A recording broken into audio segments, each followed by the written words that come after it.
Welcome to the Whitetail Advantage Podcast with your host, Brett Bovin. Thank you for tuning in and enjoy the show.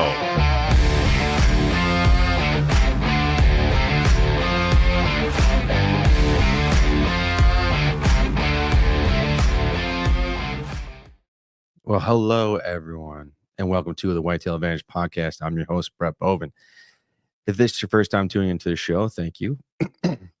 Excuse me. We call this the electronic campfire, where we get to share stories and get to learn how their hunting season's going, and just share stories and learn strategies, techniques, stuff like that to make us better hunters and such overall.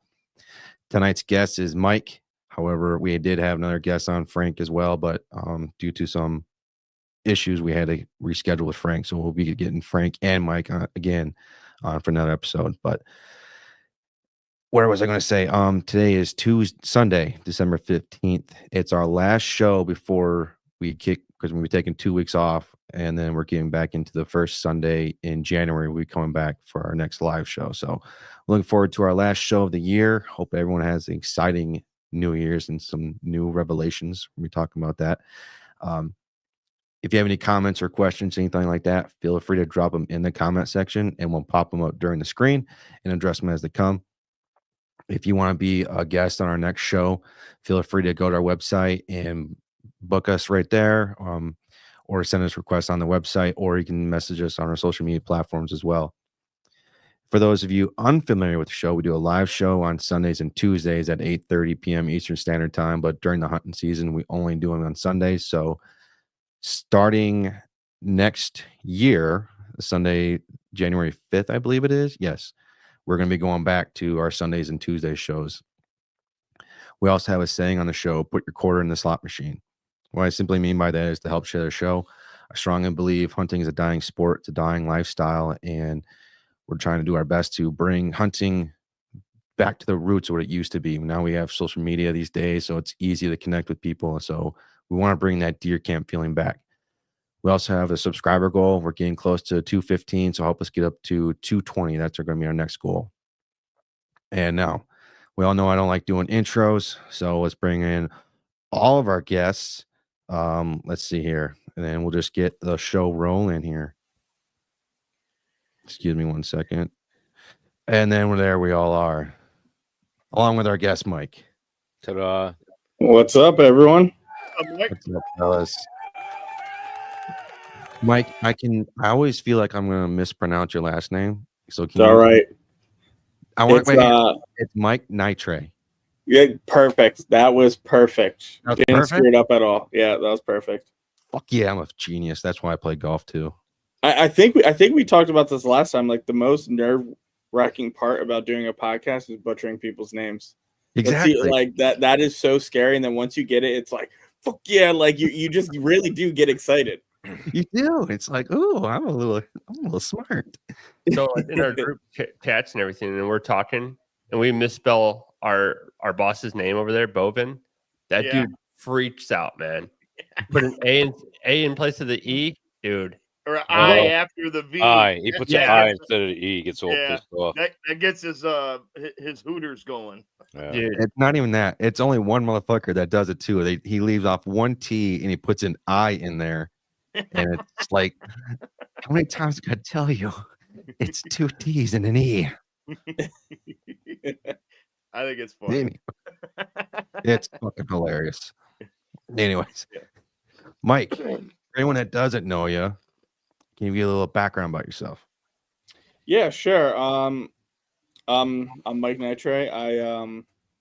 I actually grew up playing hockey. I think we talked a bit about hockey the last time we were on this, but I grew up playing hockey my whole entire life at a pretty extremely high level, and I've had a family that has always grown up in the outdoors and things like that up in Maine, from camping, hunting, fishing, doing everything up there, spending the summers up there. So when I actually retired from hockey because of some injuries, I needed something to do, and I picked up bow hunting. I'm the first one in the family to bow hunt. So I picked up bow hunting and have never looked back. And now I also work child psych and behavioral.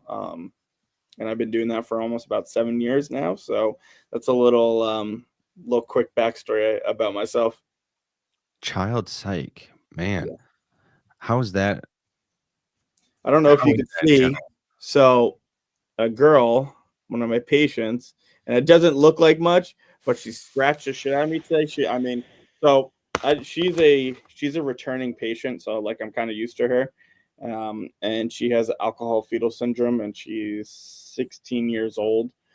Great girl, but just has horrible impulse control and all these different things. So like she likes acting out, and she also likes being manhandled by people, and she likes getting security called and stuff like that. So yeah, I had a fight with her a bunch of times today. The other day, she took my water bottle and took a bunch of pencils and pens and crayons and put that in it, and then threw that at me and everything like that.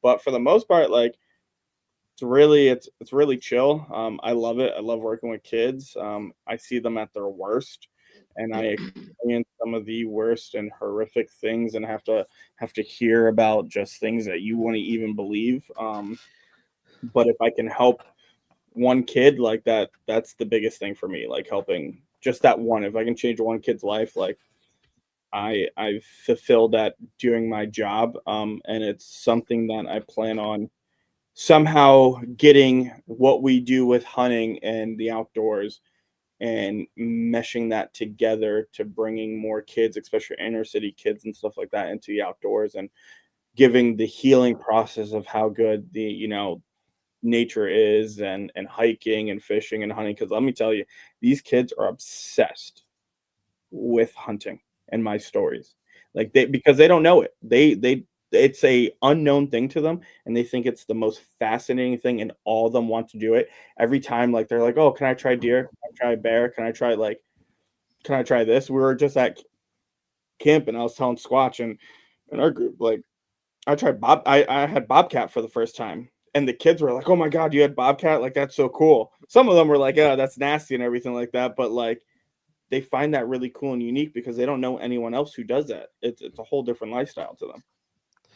So I know in my previous life as being a cop, hunting can play a huge role in that, in your mental health, because I was going through a whole bunch of mental stuff from seeing everything that I've seen. I know I'm sure it had effect with David and Johnny and Squatch as well, where your career that you're doing, your hunting can help with that mental stress that you're doing, because you're being able to go outside and just relax and being out and enjoying nature at its finest. So can you elaborate a little bit like how hunting has helped with your own mental psyche? Yeah, I mean, so when I was playing hockey, and when I took the time to literally sitting in bed depressed, because like this is the only thing I knew. Like this is what I wanted to do since I was a little kid. I wanted to lift, honestly, the Stanley Cup, and I got buddies that play in the NHL. Like one of the guys I played with, he just won the Stanley Cup over the last season, and unfortunately, someone that I know too was killed, who was a pretty high draft pick, an amazing NHL player. He got killed over the summer by a drunk driver. So like I've played at that level and with people at that level, and when it just unexpectedly just stops, you don't know what to do with yourself.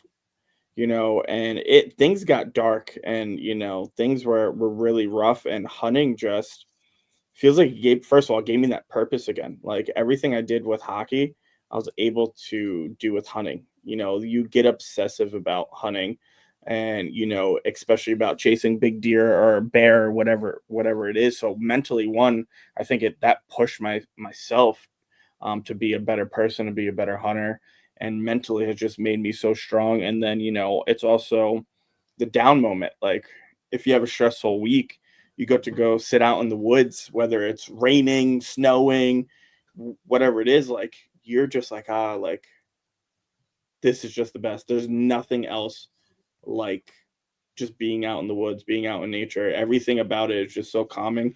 And it is known to being one of those things that help people with their mental health, depression, and everything like that. So I always recommend it to everyone that even if you don't have to get into hunting, just go out for a walk, just go on a hike or something like that.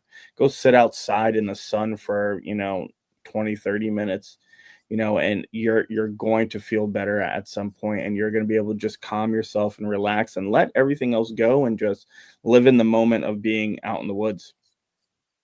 Hell yeah, brother. I know another thing that I like to do outside of hunting is golfing, and it's an amazing time to just get out there. I've heard. It's awesome. You get the chance to relax, but at the same time get aggressive with being pissed off at some golf shots you have there. Yeah. So yeah, it's a lot of ups and downs as well. So I played out in over the summer. I played out in England, and I mean it was beautiful. Love. I wish I had more time to play golf. I do love it, but I got one expensive hobby, and I guess another, with hunting or with hockey too, that's expensive as well. So like I need to pump the brakes on everything that's expensive. You said that he was killed in the summer by drunk driving. Was he in the same car crash with Kyrie Jackson? No. So this happened over the summer. They were actually, and the story is just wild, and it like as the events were coming out, like it was just getting worse and worse and worse. But basically, they lived down the shore. He played for the Columbus Blue Jackets and everything like that. So they have a beach house down the shore, and they were going for a bike ride. And it was the day before their sister's wedding. It was the night before their sister's wedding, and they were a groomsmen in their sister's wedding. And they, from what I heard in the report and everything like that, they were, in the bike lane or whatever. There were two cars. One was moving over to the side to let them go, and the back car went into the bike lane and ran them over. And him and his brother both died. That was the one thing I hated I hated the most was drunk drivers when I was on the road. That was the main thing I looked for when I was out patrolling was drunk drivers. I mean, like I still see it nowadays where it's like, I don't know. It's just something in me where it's just like, really, I see a drunk driver getting charged with it. I'm like, I don't know. Because of that shit right there. Yeah, no, yeah, I agree. Yeah, I mean, they both left kids behind, and both my buddy's wife, she's pregnant. She actually just announced that she's pregnant. And then his brother's wife is pregnant as well. Oh.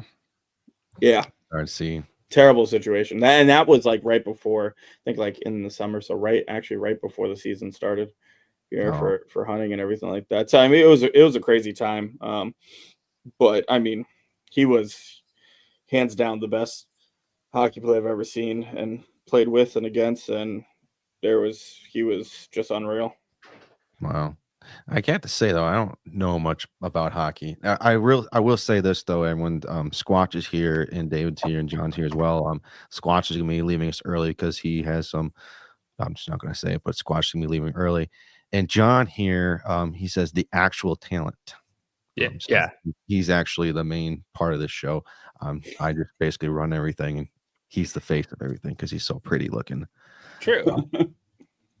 No, I don't know much about hockey in general though. Like I've seen it, like I watch. I know you got the Stanley Cup and shit like that, but that sport. Right? I don't know the first thing about it. Like I know they got goals. I know they got that. Russian Five. What'd you say? What? Do you know anything about the Russian Five, Brett? No. No. What's from where we are? No. No. So I actually played hockey on the same ice that the U.S. beat Russia in on the. Is it the '86 Miracle Olympic game up in? I do know that. Yeah. Same. I played on the ice too. That was such a cool experience, man. I can't remember what one of the guys on the Russian team was one of my coaches, and I did private lessons with him. Oh, nice. Wow. Yeah.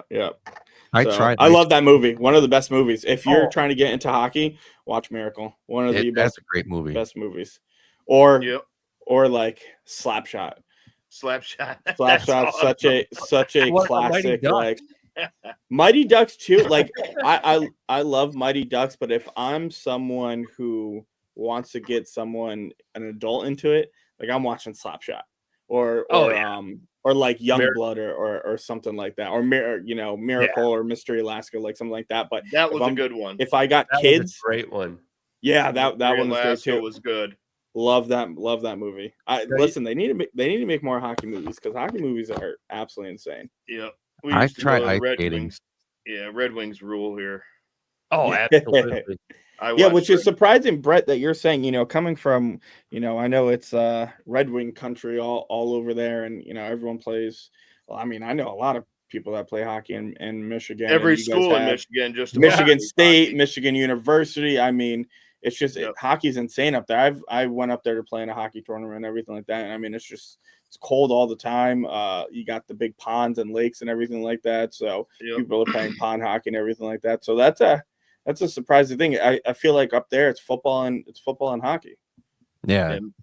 For me, it was football because I was basically born with a football in my hand, and I don't know what it is about.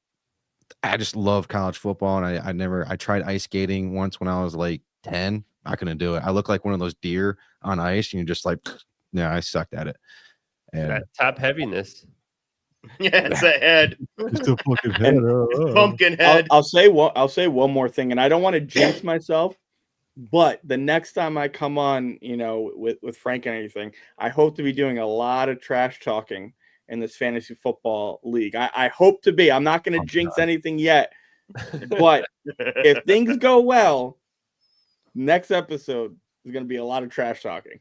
All right, now you're fucking. I'm not. Am I? I was losing, and I was projected to lose last time I looked. Well, right now you're 11-3 in our fantasy football league. Yeah.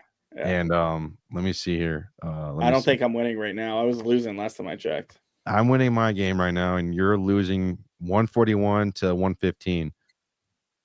Doesn't that suck though in fantasy football? You're doing great the entire year, and then all of a sudden you're like, "Wow, I got kicked out of the playoffs right away." It's the story of my life. In fantasy. I'm such a fantasy football guy, and like I always draft great teams, and they usually injuries or things like that. But whenever the playoffs come, a team just decides to flop. Yeah, I always do good in the playoffs, so hopefully I'm gonna be the one trash talking. Another great movie though. So before we get off of that topic, is Happy Gilmore. Great golf movie. It's a fucking amazing golf movie there is, and love that. I think it's the only one, isn't it? The only golf movie. No, there's Caddy Shack. Actually, there was one with Matt Damon and Will Smith that was actually pretty good. Badger Vance. Yes. No, it wasn't Tin Cup. It was no, The Legend of Badger Vance. Yeah. With Matt Damon and Will Smith. Matt Damon was Will Smith's caddy. Yeah. Or no, was Will Smith the caddy? Will Smith was the caddy. Oh. I also know there's another one with he's the main character in Yellowstone. I think it was Tin Cup. Oh, that is Tin Cup. Tin Cup is with Kevin Costner. Yeah. Wasn't it like a comedy or something? Yeah. It was like a comedy and mix of a true story. And then I actually watched this documentary movie. I can't remember the name of it. How it was based out of like 1870s, where this group of black kids down in Texas, they couldn't play on their school team, and the two coaches created a team for them, and they ended up winning the state title, and they set like a bunch of state records, and like records that haven't been broken until like actually like a couple of years ago out of down Texas. I was like, man, it was actually a good movie. I really liked it. Well, if you're talking about Texas, but we got to go before Friday Night Lights, can't beat that movie. That's one of the greatest movies. I love that movie and the program. What about We Are Marshall? I love We Are Marshall too. Yeah. Man, if we're Remember the Titans. Yeah, that was good. So if we have our favorite football movies, mine it's between Friday Night Lights and Rudy. I'm trying to think. No, it was just recent. The Game Stands Tall. Oh yeah. It's tied between one of those two. I mean, Remember the Titans, that's a trademark movie, but I think between The Game Stands Tall and Friday Night Lights, those two are tied for number one for me. Friday Night Lights, especially like the last game, makes me want to run through a brick wall. Like it gets me so jacked up. Like I don't think that like if you're talking football, I think that's got to be like the best football movie that you could. That's how it like, actually really is down there too. Yeah, and that's a cool thing. Yeah. Like it's That based is off of exactly true like and how it is down there. That's it's sick. their ride Like, or it's- die. It's and I all love that that. or nothing. I love that. Yeah. This show is really really impressed the hell out of me so far. We're talking about Yellowstone, which is a fucking soap opera for fucking men who stay home and play with themselves, and Hey, isn't it time for you to go to bed? you know, Scott? golf and all this other shit. Okay, last time I checked, it was a hunting show, but all right. This is a hunting show. Oh, I didn't realize we This is the do that on campfire the part. show. So I wonder how Mike did this year with his bow hunting. How did you do this year, Mike, with your bow hunting? Well, before we get into that, I got some more movie recommendations for you, Squatch. I can come over and we can watch some movies and everything. I'll bring a case of beer and we can watch some movies. The beer will fly, but the movies will fly right out the door. Right. I'm not a movie guy. Speaking of movies now, Die Hard. Is that a Christmas movie? It's just That is a movie. Christmas movie. Yes, Absolutely, right? it's a All Christmas right. movie. Christmas It is a movie. Christmas movie. I sat all three of my kids down and we watched it last weekend for a Christmas movie. 5-year-old was crying, but you know what? I don't care. Nah, I'll get over He's it. gonna watch that dude get thrown off the Natatowi or the Nakatomi building. Yeah. Another Mhm. good Christmas movie was Pumpkinhead. Fuck off, Mike. How's your season been going so far with that being the nail in the coffin? You're welcome, I- Squatch. I swear to God, we're gonna get out there on that freaking golf course with a Pumpkinhead costume, chase him to fuck around one of these days. I will run around like a fucking scared little girl. Like, You'll never see a freaking golf cart lay a drag strip so far down a freaking putting lane. You'll Him hear the screaming. whistles and everything on it. Yeah. He'd be like that guy on the greens with the freaking snake tied to his leg, Oh screaming, God, those are fun. tripping into the freaking golf cart. Oh man, Mike, Oh, how's your wow. season been? Excellent. I mean, I've great season. I can't complain at all. I started actually early down in Delaware, so I've been hunting since September 1st. Hunted 3 hunts down in Delaware in the beginning of the season. Hot as balls, but it was great. I think Can 30 you not something use that deer. language, please? It'd be greatly appreciated. This is a phone show, so mind your fucking language. Oh, I'm so sorry. I can't believe I said balls. Balls is a terrible word. It's just get credit cited. That's all we're saying. Yeah. he starts blushing. He's blushing over Listen, I may be a little more colored than everyone, but I still blush. there. It's also winter, so I'm not as dark as I usually am. In the winter time, I got my winter skin on right now, so you see a little more in me. But yeah, I mean, Delaware was great. I mean, I had a blast, and that's going to be a yearly trip. Going down to Delaware and everything like that. If anyone can get down there, man, why travel? At least for us here on the East Coast, why travel 10-15 hours and spend gosh knows how much money in Kentucky when I can just drive 2 hours down to Delaware? And Now, were you hunting Sitka deer down there, or no, we were hunting whitetails. Okay. velvet bucks. Oh man. It was a blast. It was an absolute blast. Like I said, 30 something deer in 3 hunts, couple of studs, and yeah, just couldn't get the deal done. But I think going into it next year, now that we know like the lay of the land a little bit, we're gonna get it done. I think next year, at least one of us. There's so much land actually, and that's another thing. Like Delaware surprised me. I wasn't expecting to see what I was seeing. I didn't think there was even farmland and country. It's all ag fields down there. I was like, what the hell is this? Like, Delaware's been here this whole entire time, and I've never thought about going down here. Like, I was just thinking like it was going to be the beach and like city areas. Direct opposite than that. I mean, you got waterfowl, turkeys, fishing. I mean, it is actually a very great hunting area. It's a great fishing. Like, you can do a lot down there. So we're really excited to do that. And then, Jersey head off here. Got one doe. I've been on big bucks from day one. Daylighting constantly. It is just, my luck is sometimes always picking the wrong spot. And then a buck will daylight somewhere else and everything like that. But I mean, I had a blast chasing whitetails this year. And then I killed one of my bucks on November 9th, 30 minutes into the hunt, went maybe 60, 70 yards and just collapsed. And I've actually taken a little break since then. I've only been out a few times, but I'm at like 46 or 47 hunts right now. Multiple states, PA, Delaware. I'm going to try to get to New York next year, but great season. And the guys are having a great season too. I mean, we were talking a little bit before the show. I think we're at like between 26 and 30 deer between everyone. So, and with one black bear and one elk too.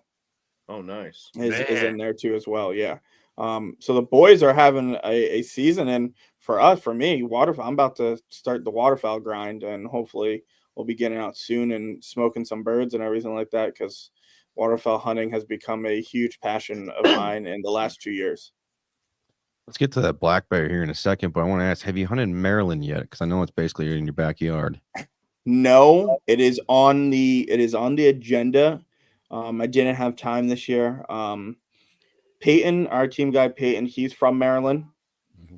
And then Steve went down to hunt when we were in Delaware. I think the second weekend or something like that. I think Steve went to Maryland, and the same thing. Like, he loved it, and he was on a big buck and everything like that. And then Peyton killed a doe this year. He killed a big buck last year, but yeah, he's from Maryland, so like he could like tell you a lot more about Maryland and everything like that. But that's also on the list, is to get to Maryland, because I think that's only about like 4 hours away from us as well. So it's not that far of a drive. Because I was talking to Edgar Edgar Martin from Maryland, and I can't remember what episode it was, but I was talking to him, and I was like, shit, everyone's going out east to go hunt. I'm going out to fucking Maryland. I mean, they have some Boone and Crockers out there. I'm like, yeah. It's like a sleeper state. Yeah, it is. And that's what people don't realize is, and I get it. Like, I started my points for Iowa and Kentucky. I'll get Kansas, my bad. I'll get Kansas. I think Kansas is a 2-year wait period versus Iowa, I think, is like a 5-year wait period. 5 or 6. Yeah. Yeah. And listen, I don't mind. Like, I'm probably going to do that once in my life. I'll probably like do that hunt once, but there's so much land on the East Coast, and from Maine all the way down. I mean, I would like to get to Florida. I would like to get to Alabama, get to Texas. There's just so many states here, Ohio, PA, even get to you guys like Michigan. I mean, yeah, it's a little bit of a drive, but like Michigan's on the list for me too as well. Like, yeah, everyone wants to go out Midwest and everything like that, and yes, I do too as well. But there's so much hunting opportunity here that's going to be closer, and anyone who's on a budget or can't take the time to travel and things like that, if you're on the East Coast, look at these East Coast states. They're all have big deer. You may have to work a little harder for them, but there are big deer here. And like Delaware to Maryland, Jersey, we have big deer. I've seen some monsters kill out of Maine this year. I think I saw like a monster out of Vermont and New Hampshire and everything like that. Different hunting, it's different, but it tests you as a hunter too. And that's the one thing that I noticed, like going to Delaware, going to PA, like it put all my skills to the test of what I've learned, and it challenges you in a different way. And that was so cool. And you're going into, our catchphrase is chase the unknown. And there was nothing more than what we did this year was chase. Just everything was just unknown to us, all new land, barely any research, barely. And I think Delaware, we can't even put cameras out. So there's no trail cameras or anything like that you can use. So you're going, like, we went in blind, Onyx, eScout, and then boots on the ground, and that's it. A lot of times that's better than trail camming though. Yeah, you can trace your trails with trail cams pretty bad, I love trail cameras for being in New Jersey, in my home state, because I'm spending 95% of my time here. But traveling out somewhere, I don't think I'll probably ever really bring a camera. Like, obviously in PA, I'm not going to bring one. Delaware, you can't bring one. Like, if I go to Maryland, like these states, like I'm not going to bring one because you're right. You chase your tail. And when that's what happened to me this year, I was chasing my tail, like, okay, I'm going to go to this spot. This buck daylighted, I think he's going to at another spot. And, and you're starting to play the web of doing all these things, and it kind of catches you up instead of just going off your bare instincts and, what or your map skills or whatever that, and just going to a spot. I think there's going to be deer here because of this bench or whatever. And I think sometimes that is going to help you in the long run. So like you said, chasing your tail. Yeah. We're going to be planning something here to go to Indiana, but one personal goal of mine is to get to Tennessee. I mean, my wife's from there, and we go down there basically every year for Thanksgiving time frame, and I think it's a beautiful state. And it is. I if I can move there, I fucking do it. I beg my wife every second, can we move back to Tennessee? Can we move to Tennessee? Yeah, I can't stand allergies though. But anyways, that's one state that's like, for me, it's tied for number one that I want to try from out of state. I think we should all go to Maine. Oh, absolutely. I would love to go to Maine too. I'd like to take a black bear. I am so freaking hung up on watching Hal Blood and all those guys that are up there on that Big Woods hunting show on YouTube channel. Yeah. I just want to get out of my truck, cut a big track, and just walk till I kill that buck. I mean, it just seems so peaceful, so relaxed. I mean, it's another world up there. It's old school. I used to hunt like that up in the Adirondacks when I was younger. And, there's places here in the Catskills where I go, you can do that. But just to go up to Maine and do what they do. And, I don't know. I'll sit there the last 20 minutes or something in the night, and I'll throw that on and just relax watching it, because I could just visualize myself doing it. I just want to do it. It's one of those hunts. I think it would be so cool, man, just to get up there, just get on a good big track and just take your time and hunt that deer down. My cousin's on a roll. He didn't get to go this year. His wife was deployed, and I think when she was getting back, he didn't have the time. But the 2 years prior, he's killed a giant 10-pointer. And then a nice, I think 8-pointer the year before. So he's been on a roll up there. That's my goal too, is to get up there to bear hunt up there. I love bear hunting. Yeah. I've still to this day have yet to see a bear in Maine because of just it's way different. I mean, it is just big woods. I mean, you're in the middle of nowhere. You're a needle in a haystack out there. I love it. I love being up there. We have a lake house up there and everything like that. And like I said, my whole family spent time up there. My cousins lived up in Maine and everything like that. So cool. Maine is a special place to me. So to get a buck out of there is on the list. I put in the moose lottery. We put in the moose lottery every year for there. So that's on the list as well.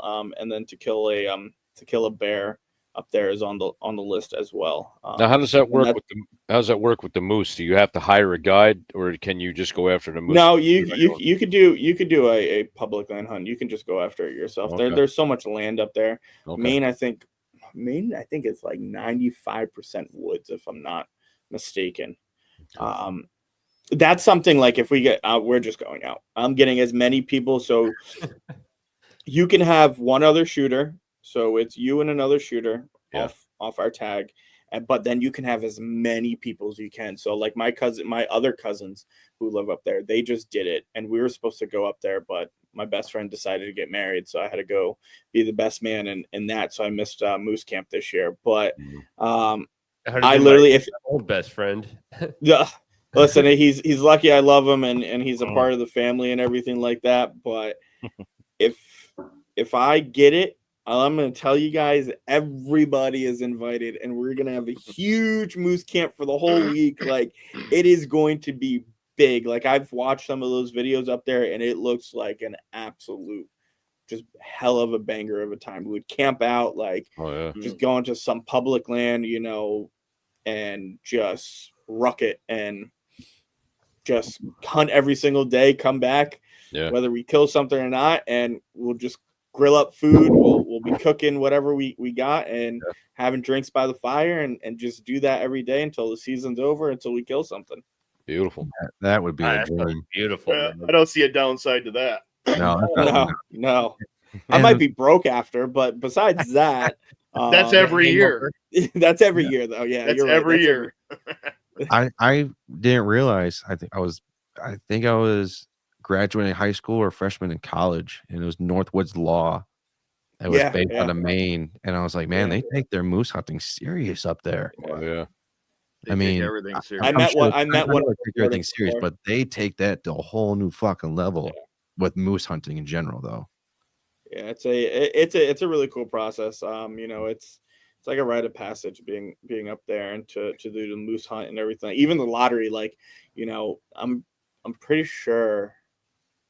I can't remember where they do the lottery, but it's a big thing. Like people go and everything like that to the lottery and things like that. So. And every year, like I'm sitting by like the computer, just refreshing, like, and then, even if I don't see my name, I'm like, okay, wait, let me go through it one more time. Let me just make sure. And I just keep going. I'm like, damn it, that's not my name.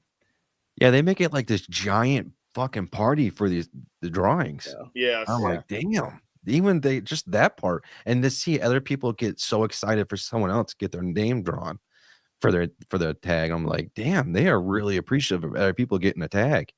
Yeah. I don't know if that could be me. I might be a little salty. I mean, but I get, you know what the difference is? They all grow up together and like they all know each other. Mm-hmm. Yeah. So it's a little different. Like for us being like, say, out of staters or you know, whatever, like I think I'd be a little salty. But if it's someone like, say, we all put in our bear and Squatch or Brett got it, it's like we're all going to be excited because you know we all know each other. We're all friends and everything like that. You know, you want to see the next person, but you know, if it's somebody you know or maybe you don't like, it's like, damn. No, that's the worst guy. Like, why'd that guy get it? Yeah. He's already got one. Somebody planted weed in his truck on accident. He's in prison now. There's an open spot. We're doing that this year, but we probably won't get a draw till next year because we're gonna do the group. File as a group, so everybody gets it. Everybody goes. No, not everybody gets it. Nobody goes. Yeah, but usually it's 2 points. So I imagine not this year, but next year. But it has happened. Well, now how many do you have points at all, Brett?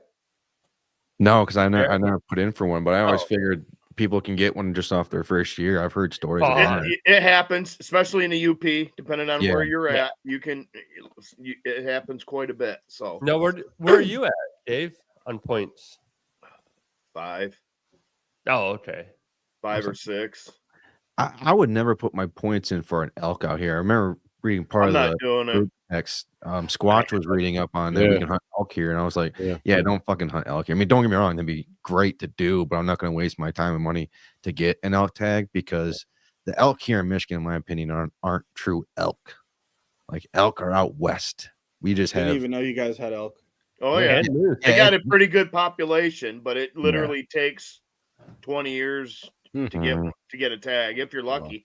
Well, my UPS driver at work, his son got one. First year ever putting in. And that happens. It happens if you do a cow. Yep. You got a better odds to do a cow. But I put it in. You'll be waiting a long time. Then I had my chance for an Idaho elk this year. They're really pushing to do guides. Everybody having to use guides now too. Of course. So now you got to pay a guide. Like they happened with my father-in-law. That's how New Hampshire is too. I think if you go after moose, you got to have a guide. Yeah. Too much. That was a question I want to ask was, if you see some Joe Blow guy get a deer, or someone that you know from an area that you're hunting and they get the deer that you were after, is there part of you that feels like you're happy for them, but at the same time you're like, damn, I wish I got to him first? Yeah. Oh, of course. Like, I think that's normal. Feel that way, to feel a little bit like, fuck, I was doing all I can. Well, if you got time invested, like, you know, if you got time invested into all the scouting, the trail cams, e-scouting, and you got him pegged to where he's at, but he just happens to be traveling. They break up from their bachelor groups or their pre-rut and they're traveling more now. And then this guy 2 miles down the road or a mile or whatever gets them. Yeah, I'm not gonna be pissed, but I'm gonna be like, God damn, man, I did all this work.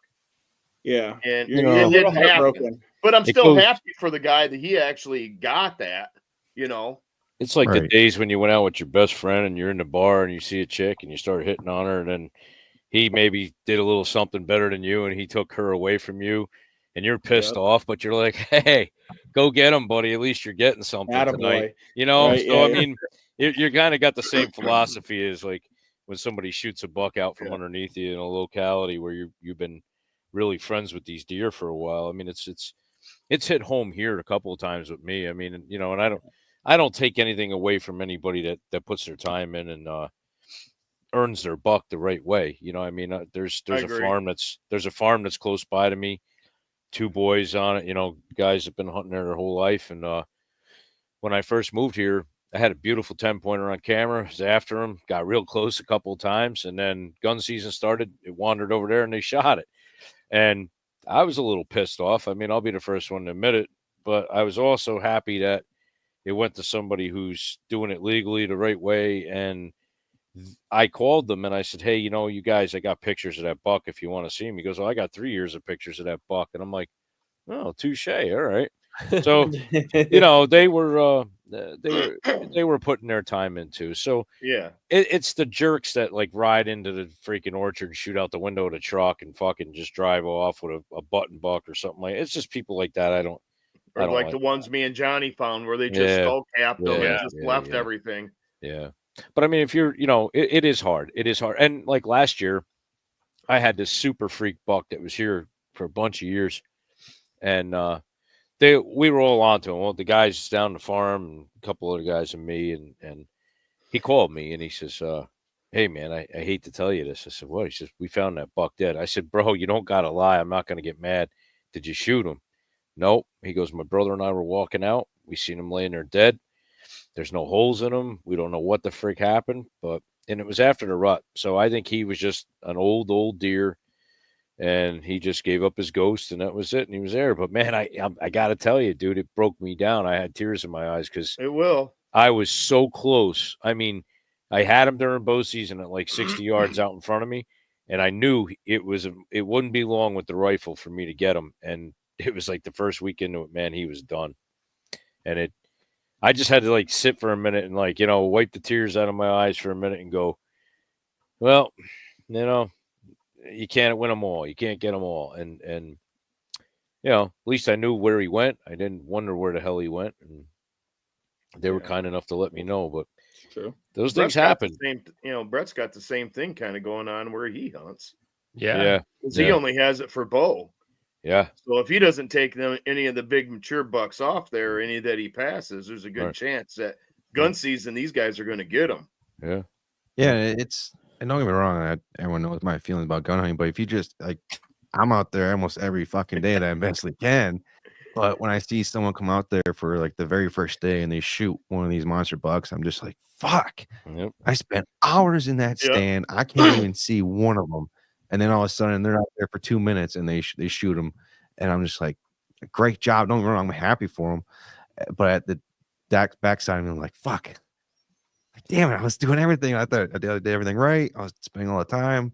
And I think everyone gets, and I think we get this thing in hunting where it's just like, you shouldn't be bad. You shouldn't be disappointed that someone else shot a deer or this and that. It's like, no, that's okay.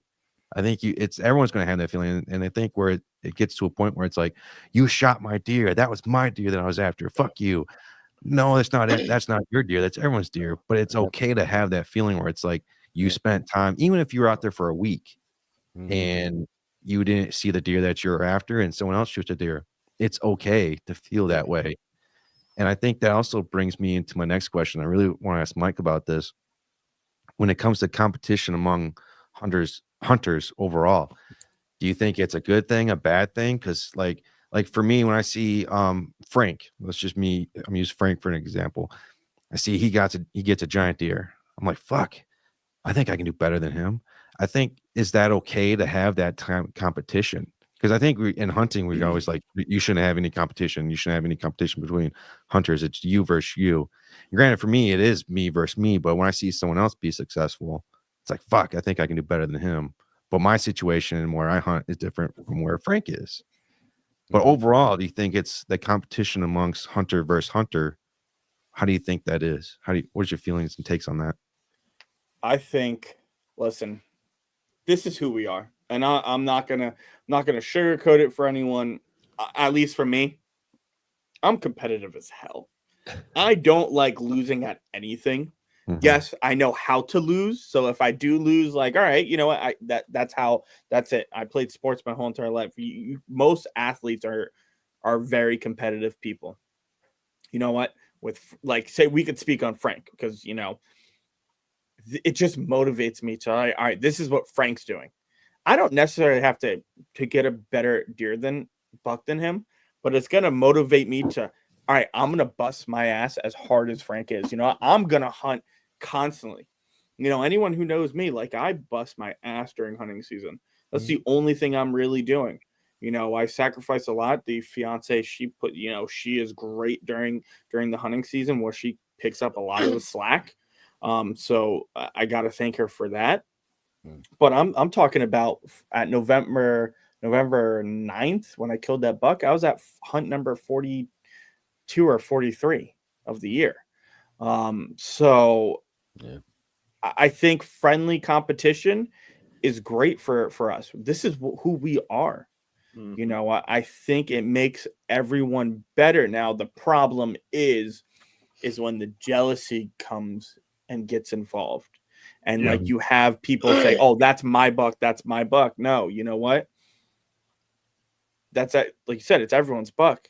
And for me, that happened to me during when I was at Bear Week. Someone killed one of my hit list bucks. Great to him. And I congratulated him and everything like that. But then, you know, I was like, damn, all right, now I really need to go out there and kill a big buck. Like I gotta get one of those big bucks before somebody else does. And it pushes me and it drives me to just be better, you know, and, you know, people nowadays and how they teach our kids and they don't want our kids competing like that. They don't want this. They don't want that. Screw that. This is how we are. This is how you have to. It molds you. It's going to mold you to being a better person, to learning how to lose.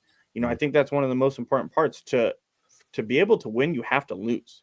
Yep. But you have to lose with respect, you know, and I'm sorry. That's why actually every year, this is what we do. We put on a hunting competition that we let known to people. And that's actually going to be let known to the public next year that it is the best camaraderie and everyone is so happy for each other. And we're all like the chat blows up. But it pushes you like, oh, damn, like freaking, I think who's Squatch, who's Frank with? Is he with Brad? Yeah.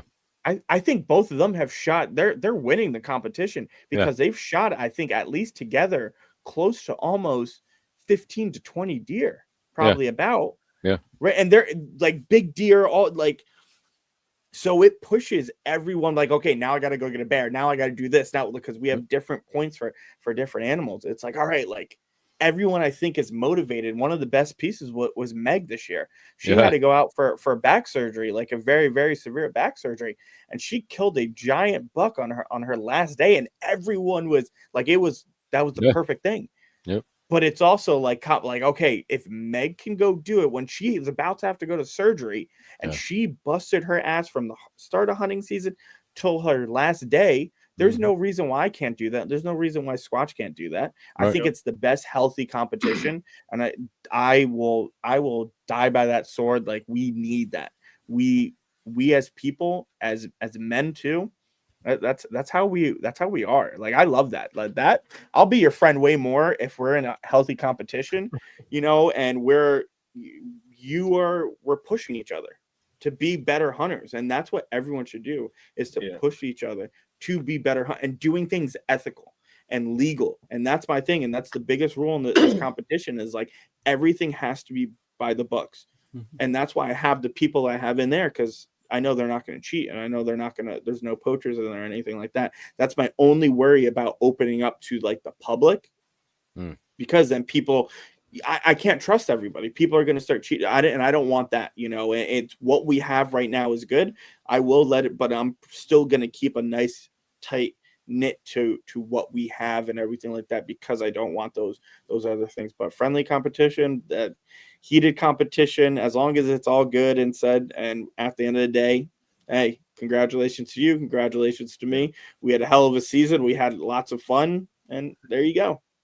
I don't think there's been one post when somebody's announced their kill that not everybody, I mean, everybody on that contest or that page has said congratulations to somebody else, which I'm proud to be a part of. I'm glad people are acting the way they should. It's really something. I'm not a competition guy. It weighed on me to even get in on that competition, because I don't know.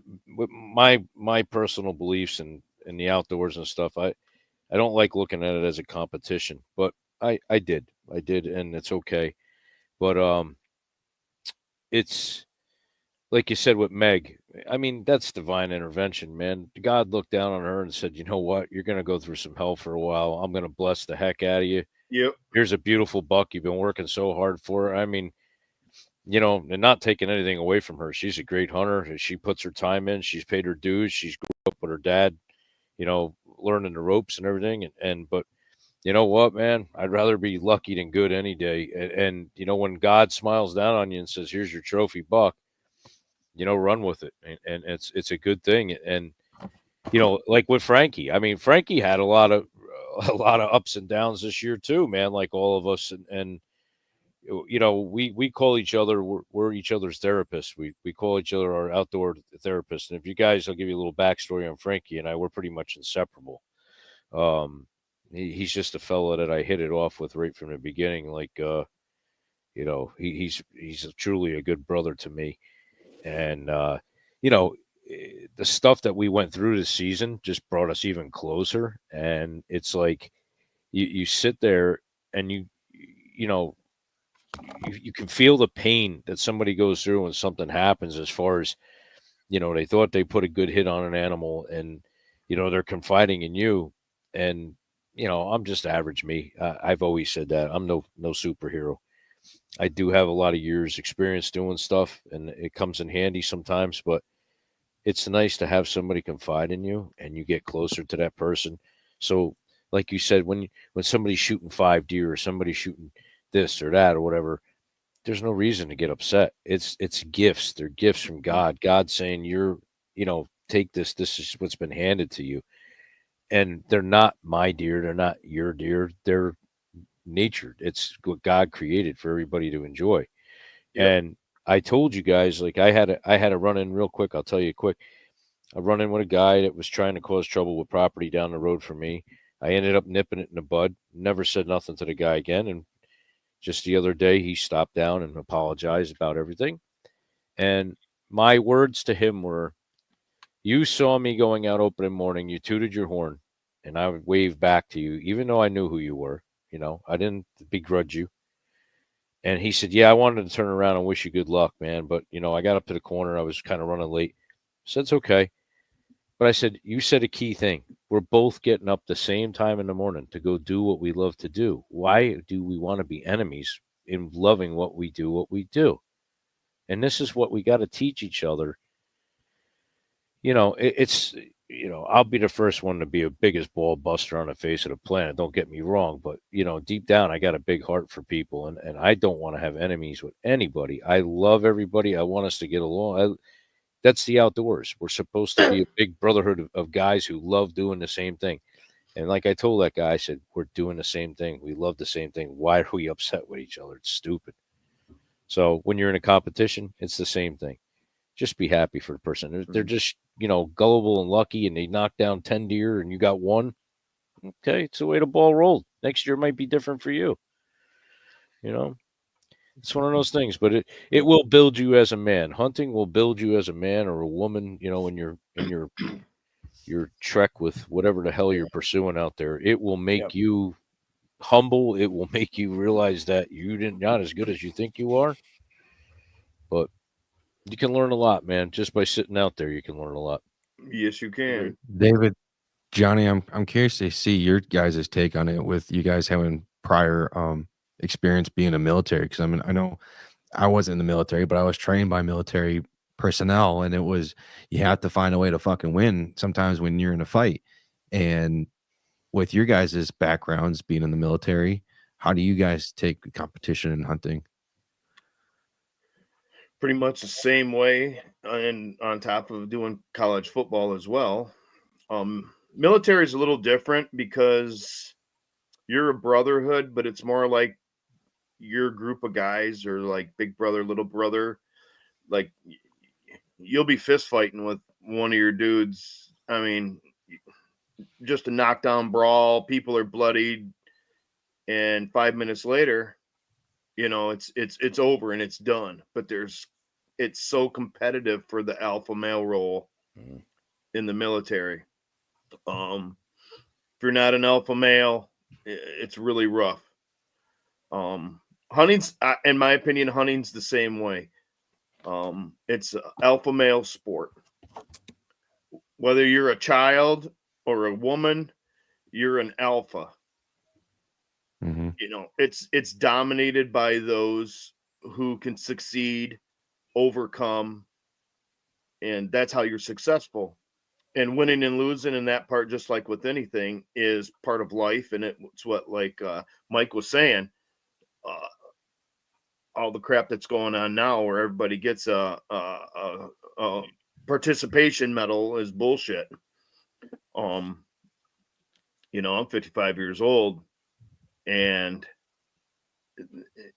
it doesn't make you a man to learn how to lose if you lose and you get ribbons and you're congratulated because you lose. Yeah, I mean, you don't get slammed because you lose and trash talked to, but you need to, as a child, as a young man, need to learn how to lose to be able to succeed. You'll never succeed if you don't know how to manage losing at anything. Because you're not going to have the drive to want to be any better, because you can be like, oh, I lost, but I still got this. Why do I need to try to be better? Why do I want to be professional at this sport or this job or hunting, fishing? I don't need to really try. I can just go out and I'm a winner, and that's not how life works. Right. You can't just get a participation trophy. And like you said, you're not going to, if you get a trophy for just fucking showing up, then it's like, well, all I did was show up. And it's like, I think hunting also brings and naturally, and just in men in general, brings out that natural instinct to provide for your family. Yes. That's what ultimately it is. You're out there trying to provide meat for your family back from the Stone Age's day. And that is basically ingrained in all men, in my opinion. It's never going to change. And it's something that you're going to be constantly comparing yourself constantly in a way with other hunters. We're like, well, he provided meat for their family and look at that, the success they had. Like now it's like, fuck, I'm failing. I got to do the same thing for my family. You got to be able to have that competition in a way, in a sense. And Johnny, now with your side of it, how do you take it? So with my side, I want to win, right? But given the same thing, like I want my team to be able to win. So I want to be able to give every single one of my team, like if all 5 of us were going out hunting, I'm going to give you guys whatever information, or I'm going to help you guys out to achieve your goal and to be better than me, right? I want Brett, Mike, Squatch, and Dave to win. I want you guys to outshoot me.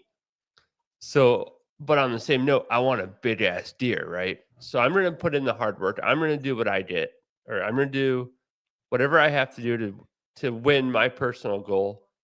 But secretly, I want you guys to win, to like beat me, right?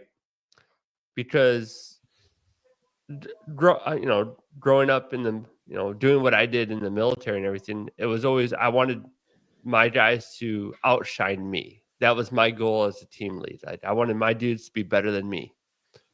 It never happened, but hey, that's another story. But that's the shit talking too, right? Right. Like, you guys are my brothers. I want you to do absolutely amazing things with your life. But I'm never going to tell you that. I'm going to bust your balls every single day. Hence Brett. Yeah, exactly. And that's, I'm going to give you guys shit. I'm going to tell you to your face, oh man, I hope you lose this competition. The deer I saw today was like 4 inches bigger than your deer. I guarantee it, right? But secretly, man, I want you guys to shoot a bigger one. So that's where growing up in the military, because we would hold competitions left and right, man. Who can shoot better? Who can shoot faster? Who can shoot farther? Who can make the perfect breech or door charge for this breach, right? Who can do whatever the hell it is better? Yep. You're always pushing yourself. And that's how I've taken onto hunting. Like, I'm going to push myself to do better. I'm going to pick up what Dave's, when Dave's like, oh man, check out these spots that I've reconned out or I've done e-scouting for. And I'm looking at him. I'm like, all right, well, how can I relate that to my terrain that I'm hunting? Or Squatch is like, oh, I have these deer coming in here because of this reason.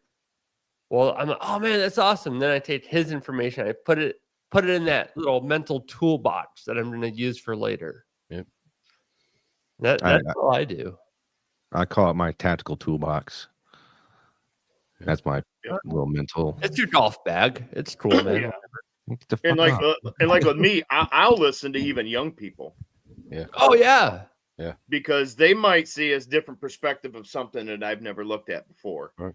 And they say they were successful and they were able to harvest a deer or a nice buck, but they did this, and I'm like, oh man, I don't know if that would work, but something simple that you overlooked. Or I'll try anything, man, short of claymores, landmines, and I mean, when it comes to hunting, I don't think there is no rule on learning.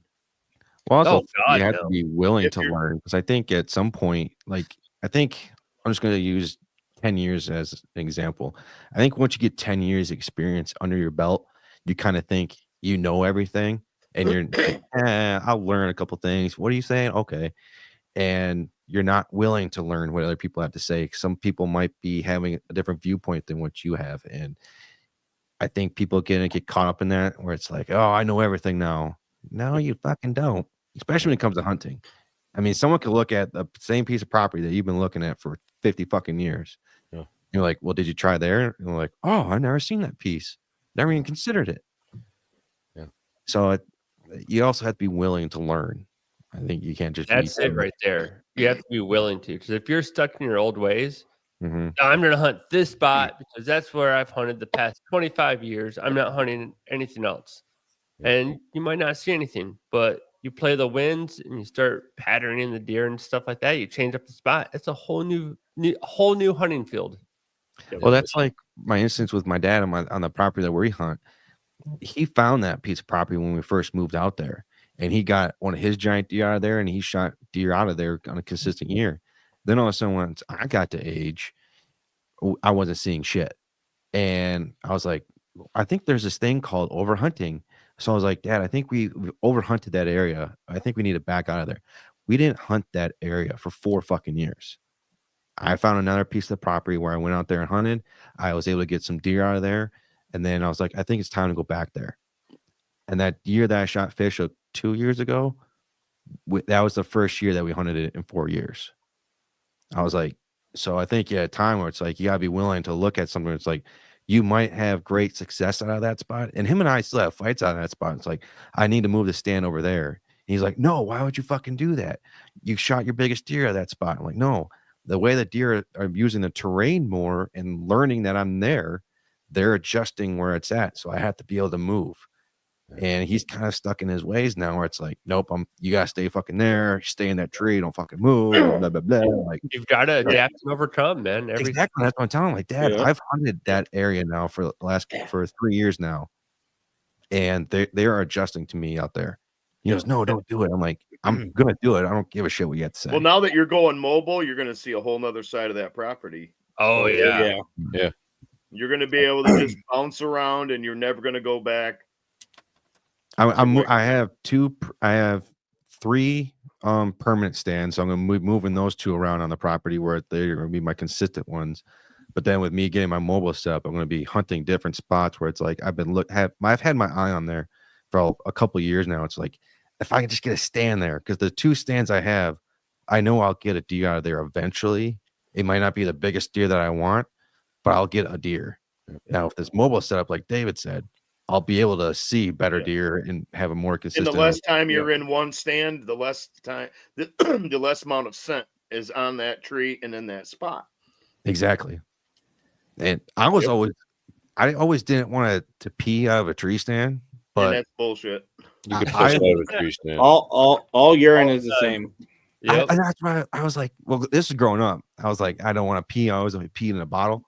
And then I'll throw a dip in when I'm sitting out there, but I'll be drinking water. And it's like, man, I really got to go. And it's like, this year I was like, fuck it, I'm peeing on the ground. I've had so many deer come up and smell my pee. And it actually was like, they almost attracted. Yep. And I was reading the study, and you guys might know more, but I read it for like 5 minutes. But deer get attracted to human pee. Like it's like no scent to it at all. It's the ammonia. It's the ammonia that's left over after it evaporates. Yep. Like there's nothing that's going to deter deer away from doing that. What's going And to they're- scare deer away is if you get out of your stand and go somewhere else to go pee, and then you come back. I piss right They're in their very scrape. curious. Yep, they're very curious. I make Very, mock yeah. scrapes. Every time I make a mock scrape or in the Yeah. scrape, I'll piss right in their scrapes. That's why I'm going to bottle it and label it and call it Squatch Yeah. piss. We're That's gonna what I sell do it. with my mock grapes that they totally tear up. I just buy ammonia, mix 20% ammonia and distilled water. Yeah. And I sprayed on Well, mock that's what- grapes. The next year, I'm going to be buying scarecrows, and I'm putting some of my T-shirts on them. I want to see. I it watched at- a video about a guy who did that, and they actually used to sell those. They used Really? to sell dummies to put in tree stands so deer to get rid of guys, and they went out of business because they didn't work. That was their determination after videoing it, that the deer just were like, screw that. And they just stopped going in that area. Yeah, they left them out there for like 2 years. You gotta have to get a beach ball though, Brett. Yeah, I think they were like inflatable or something. I actually just seen it like a couple months ago on a Facebook hunting thing where this guy was talking about all the kind of weird shit that came out, like the cough suppressor thing that used to be big. Yeah. And that was one of them they talked out. And then the guy was just like, yeah, they went out of business and because they didn't work. So I was like, well, that's interesting, because you'd kind of think maybe with a mature buck, it probably wouldn't, because once he got a silhouette of a human, you know, they're going to scoop. According to some people say you can run him, but I wouldn't do that. But if you take a piece of plywood, spray paint it black, so it's a shadow-like figure of your body, set it in the stand, you know, put a ratchet strap around it or something. Just let them get used to seeing that silhouette up there. Yeah. You know what I mean? That's a good technique to do. I am actually going to do that this year too. But like you were getting back to what you were saying before about making the decisions to move, I had the most success out of moving my stand about 60 yards from last year. And I mean, I had multiple bucks come through there this year. I mean, you know, I was very, very happy. I made the decision to move and not stay in my old stale path and just say, I'll just sit there, you know. So, and also taking up saddle hunting, you know, that's a whole new thing too. So you got to make your changes. It's good to be versatile. I mean, I still have stands though. I call them meat stands or whatever, because they're just good stands. They're good spots. Oh yeah. Yeah. You know? Yeah. You gotta have them. The old timers are right. Some guys are stubborn. Next year- I ain't moving. I'm staying there, and they do good. So Right. I think next year is going to be the year of trying new things. Everyone's going to be. I think every year you need to be trying something different and getting out of your comfort zone. Yeah. And that's kind of a good segue into this real quick. Before I ask our rapid fire questions for Mike, I want everyone to give me a New Year. What are they called? Resolution. Resolution for it next year, because this is our last show before we come back January 5th. New Year resolution for overall, and your 2025 hunting goal for next year. So everyone give me one of each. So get a second, think about it. I'm going to just continue to talk about random words here about how I love Oregon Ducks, how they're going to be playing in the national title What else and do you winning love? everything. I also love the golf. I'm a one handicap, so fuck off. People that I thought it was -1. it's gonna next year I'll get to a -1 handicap, but Just leave the one and off. I have an leave the one Oregon off. Ducks golf bag because go Ducks, baby. I mean, yeah, man. So with me rambling on, I'll end that now. So hopefully that gave everyone time to think about what they want to say. Starting off with Mike. Oh man, I'm put on the spot. So Welcome, I don't Jeff. even for a New Year's resolution. I mean, I don't even know. I'll come back to that one because I have no idea when it comes to like what I want. But a goal is definitely to get an out of state buck. That's definitely the goal going into 2025. I plan on doing a lot more out of state hunts. So the goal is to get a buck and then probably hopefully eventually a mature buck. Like I won't be picky in certain states versus, like Delaware where I'm hunting, there is a 15-inch spread that I have to worry about. So like that's a little different. So the bucks that you're usually going to be shooting at are a little more on the mature side. So I'm looking forward to that. A New Year's resolution there. I got one. Not to get complacent after I kill a big deer. I get very complacent and I start to get a little lazy. And just like since I killed my buck, I really haven't done much. So, I've, which is a good thing for the fiance. I imagine she's happy and everything like that. But I did that 2 years ago when I killed Moose, my buck up here. And when I jumped back into the saddle, man, I was rusty all over again. And it stopped. It got me out of the groove that I was into. So next year is definitely, not get complacent with after success and continue the path and keep the grind until the season's over. It's a good one. Squatch. All right, so start over again. A New Year's resolution. And what was the other one? A hunting goal for 2025. All right. So I guess my resolution would be to press further into my religion, get more back into the word because I've gotten away from it for a little while. I need that commitment as far as that goes. Just basically getting just more into it. I was into it pretty heavy for a while, but I kind of faded out a little bit. So I want to press into that a little bit more, and bring it into the hunting stuff too a little bit more. I think that would be a nice resolution. And a hunting goal would be to, I think, like Dave and I said, maybe we'll get those recurves out this year and do some killing with them again.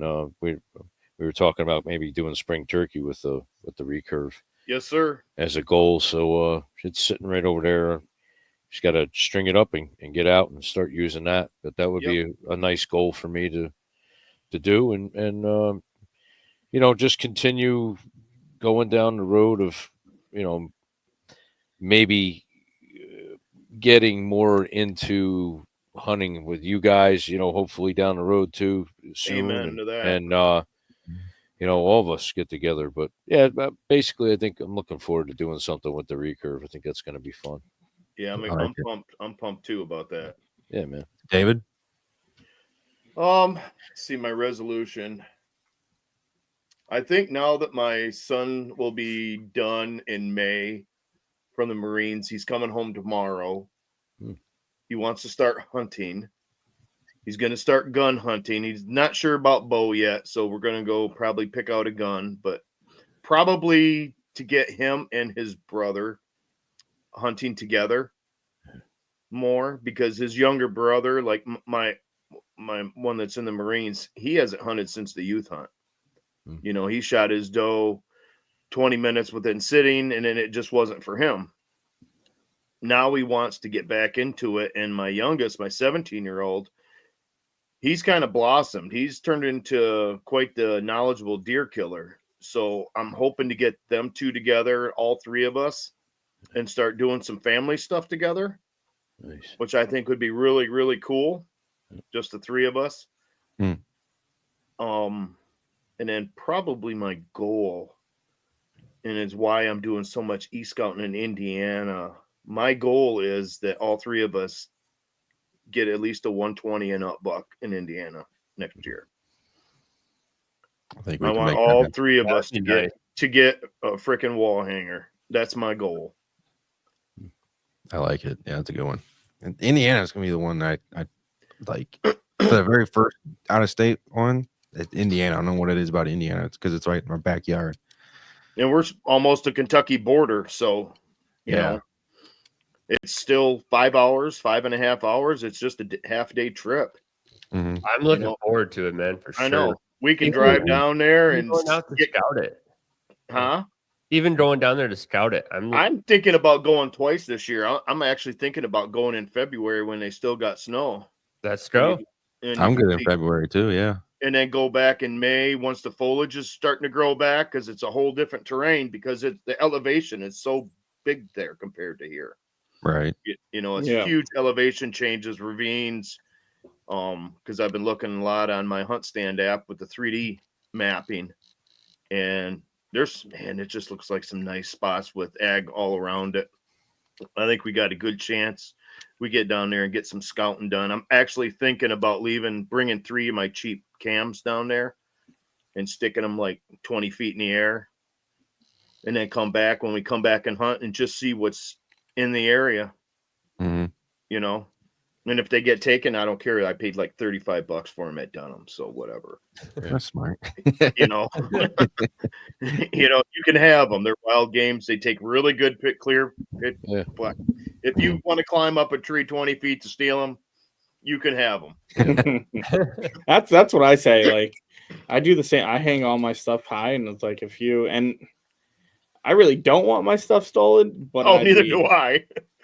If you're gonna take the effort to climb all the way up there, I mean, And steal a $40, $50 trail cam. I had my Moultrie stolen this year. First cell camera ever stolen from me. Oh wow. And I mean, I was like, what?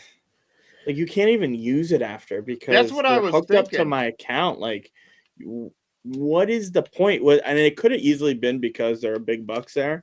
And I actually found the battery pack. So I don't know if they took it out through the camera in the woods.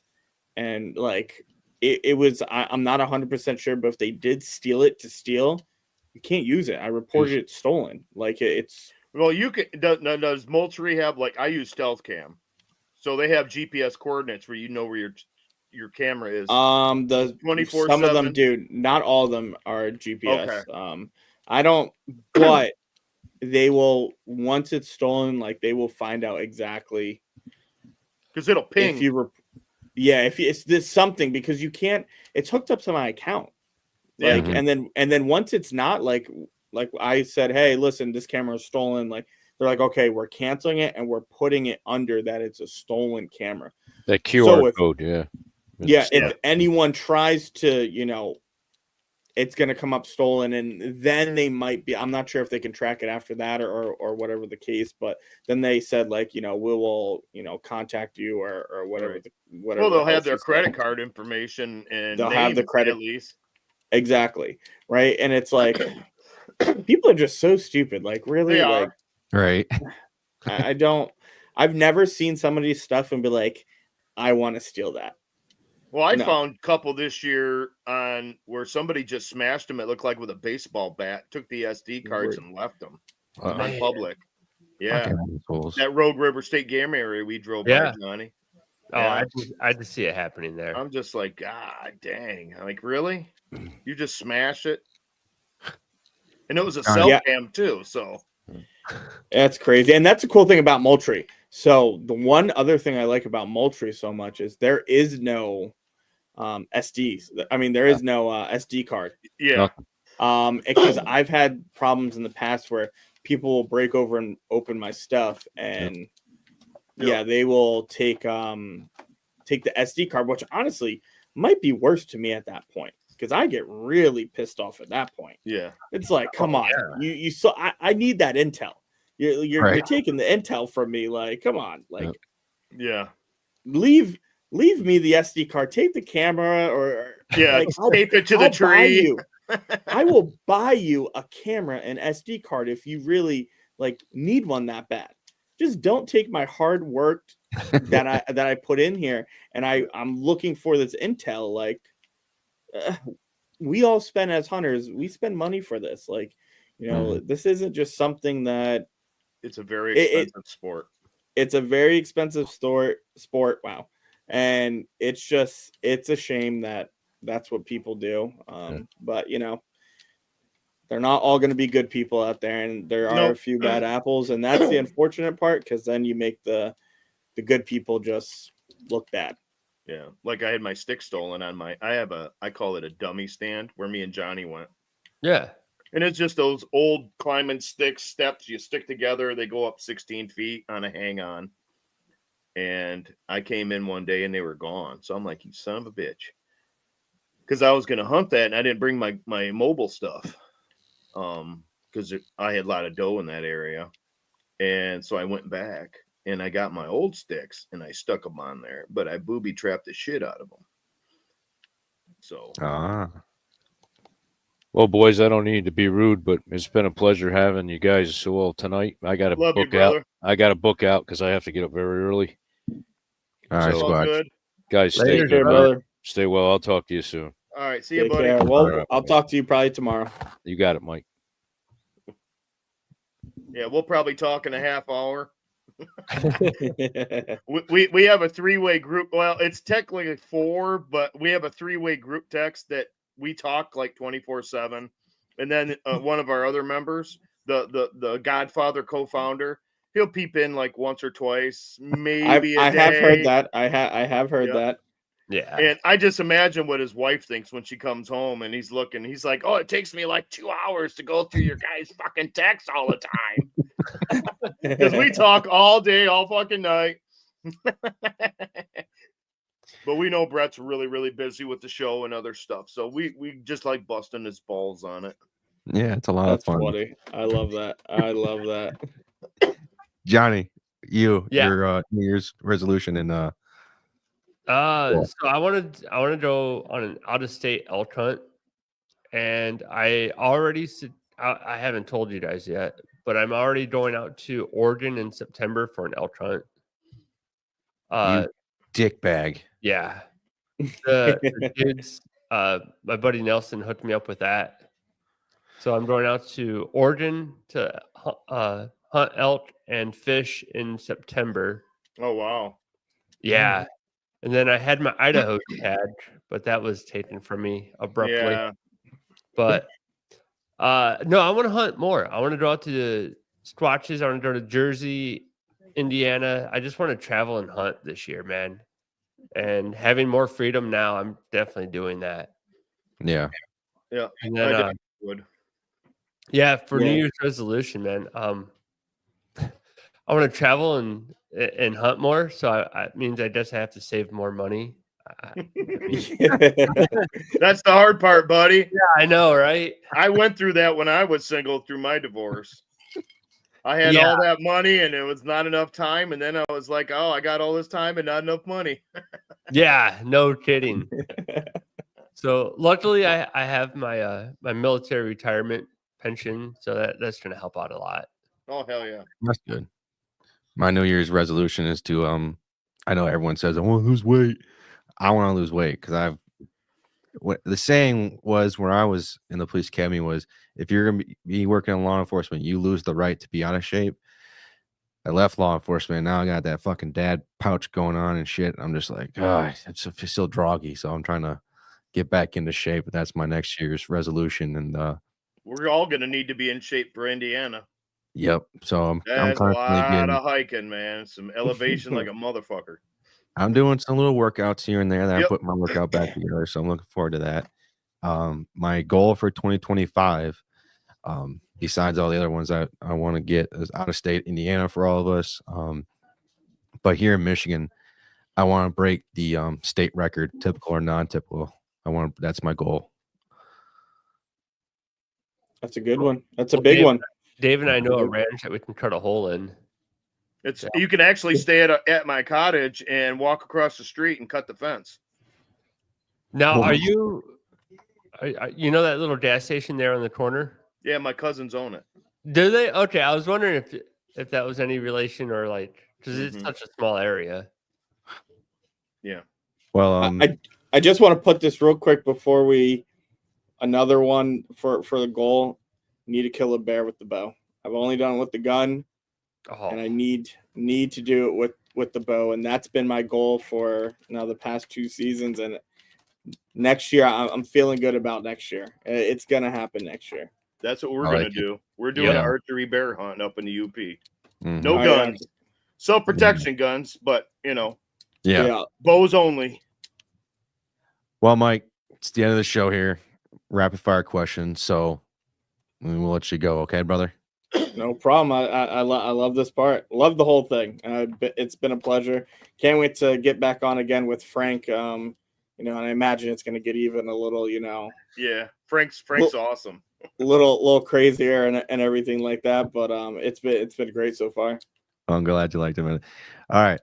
So besides hunting, well, I know we've kind of talked about your hobbies and stuff, but do you have anything else besides hockey and hunting? Dude, I actually love gaming. Ooh. It's like my decompressor. It's the only thing I do where I'm actually not doing anything. I think from work to working out to hunting to hockey to everything around the house. That's like the one thing where I'm literally just sitting here and I'm not doing anything. And your mind's numb. You're just like, yeah. The only thing I care about is video games. And yes, sometimes you're going to hear me scream, but it's still just nice knowing that I am not, responsible really for anything. I'm just like, oh, here, I'm going to play. I may rage quit real quick. I may do this, but you know what? It's not like stressful like everything else that we deal with in life.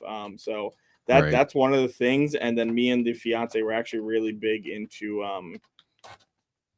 movies and TV shows. So we actually, outside of the hunting season, we actually go do a date. I can't say date night because it's actually during the day. But we go during 12, 1 o'clock in the afternoon. We'll go pick a movie and we'll go see a movie like every week, and we'll go to the movie theater and everything like that. And that's a big fun time that we like to have. Not too many people really, I feel like, go to movies anymore. So it's nice. We'll go to like Chick-fil-A or something. We'll get a whole bunch of food. We'll sneak it in and everything like that. I always get like a blue slushie. I'll get some candy. Like it's the one time where I am just eating and doing everything like a little kid all over again. Like I'll have my mouth will be blue from the blue slushie and everything. It like makes me feel like a kid again. So that's something else that I like to do as well, outside of hunting and hockey. I like to play my PJ golf game, and then you'll have a 4-day tournament, and then I'll be winning the whole thing, and then all of a sudden I'm up by 3 strokes. I end my thing, and the guy that was 3 strokes behind me comes up and somehow beats me, and I'm just yelling out, "Fuck!" Yeah. My wife gets like, "What the fuck just happened?" I'm like, "I just lost." Yeah, it gets crazy. I get yelled at a little bit. And now with the work area out here for the podcast and the company and everything like that we're doing, I'm no longer bothering her anymore. So she absolutely loves it, and so I don't get yelled at as much as I used to. Or would you just shut up, just quiet down? Like no, now I can do kind of whatever I want out here, and it's a good thing now. Yeah, me and Johnny's hobbies, I think, are theirs. Oh, I just bought a new one. Yeah, I know. Yeah, so I still haven't shot it yet. I need to. Well, I know a spot where we can go and unload for free. Oh, anywhere in the state game area. Well, there's a range out by me that used to be a sportsman's club that closed down, but they still leave the range open for public. Oh, nice. They got backstops and everything. Hell yeah. I have to check that out. Next one. Yep. You can only choose one. What weapon would you choose if the end of the world is here? Oh, if the end of the world.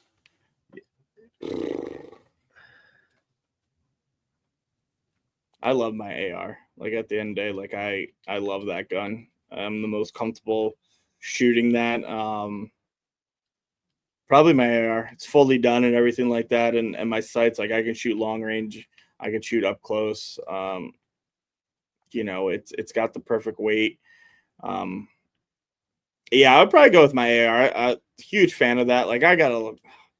What kind of AR is it, man? What? I'm a big Smith and Wesson guy.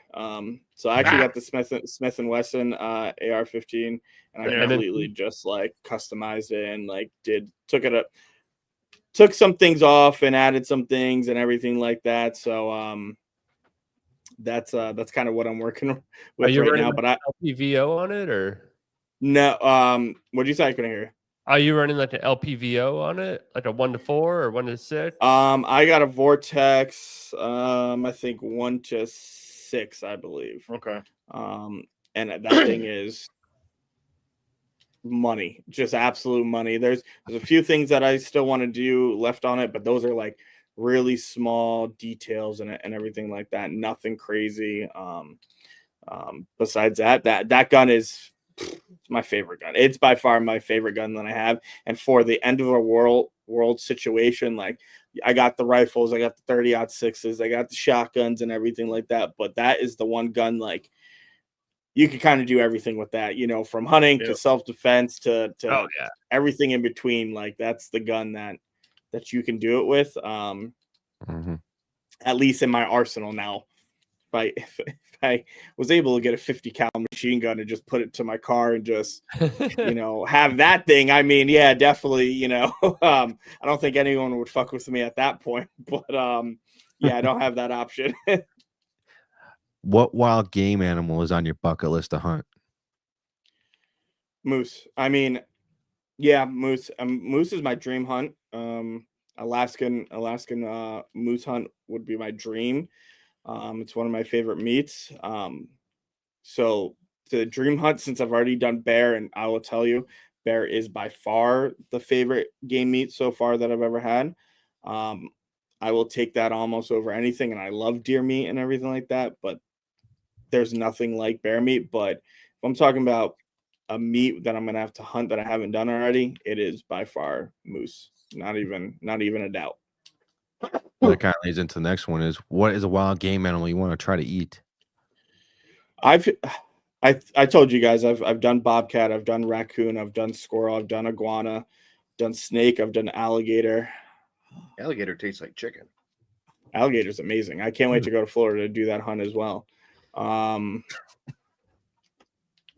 don't know. I mean,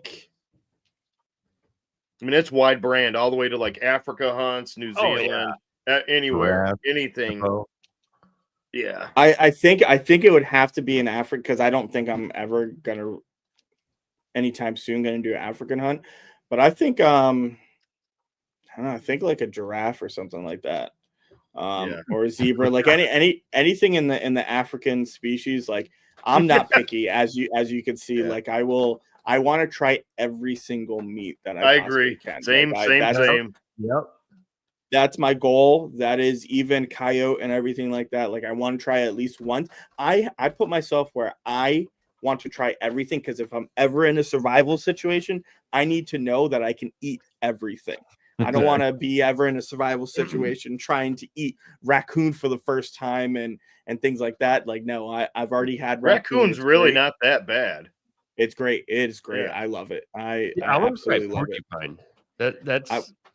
I would try that too as well. I've actually heard good things, and that's common in the South. That's so common in the South, and that's what I love. Like there was actually this NFL player, and I can't remember.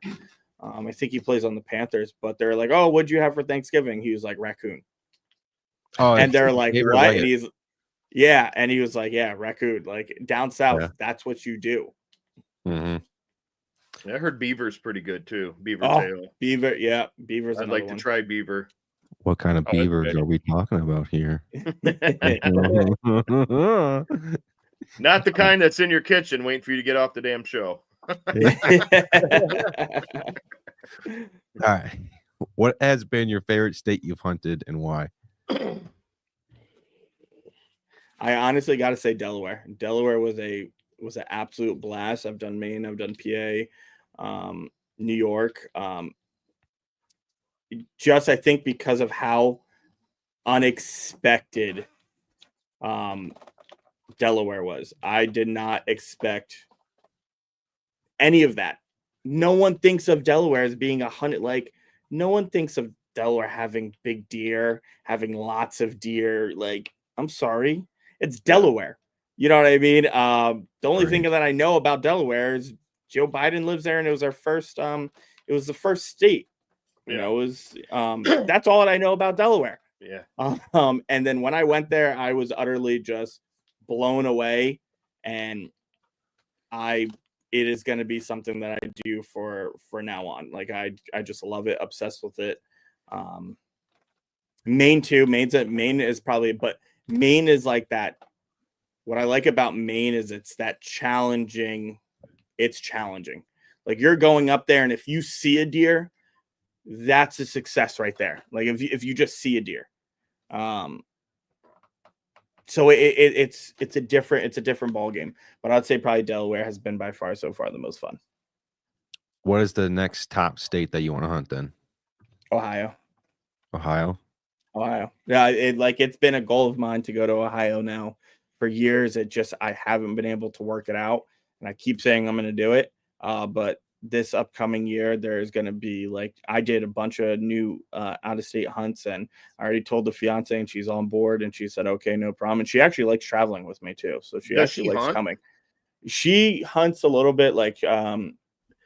It's just, the problem is it just gets so hard because the times where it would be best for me to take her out would be on a weekend, but she works the weekend. And then I hunt on a Monday, Tuesday, and honestly, on her days off, sometimes she doesn't want to wake up at 3:00 in the morning with me. It's her day off. You know what I mean? For me, it's different. Like this is what we do. We wait all my day all off. I'm going hunting. Yeah. Yeah. You know, so I'm in the thing where I don't push her. She's an excellent shot. And if you guys ever come to one of our events or something like that, especially our archery shoot, she outshot most of the guys. And everything. Most women are better shots. She's yes, most women are, and she's a phenomenal shot. Yeah. So we're working on that. She likes it.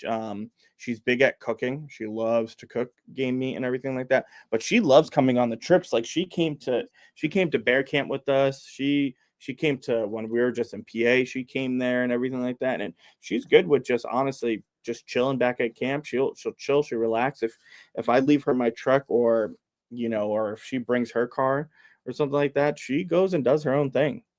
And it's nice having that. Because then it's she's not saying no, you can't go. So she's either going to come or she's not going to come.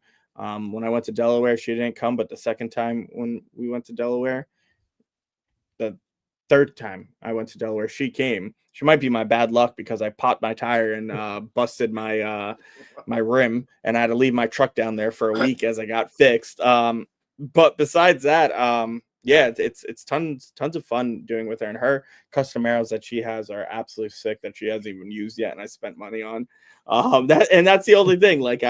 I'm just full blown at it, where she's just she's casual. She's like, all right, yeah, I'll go when I want.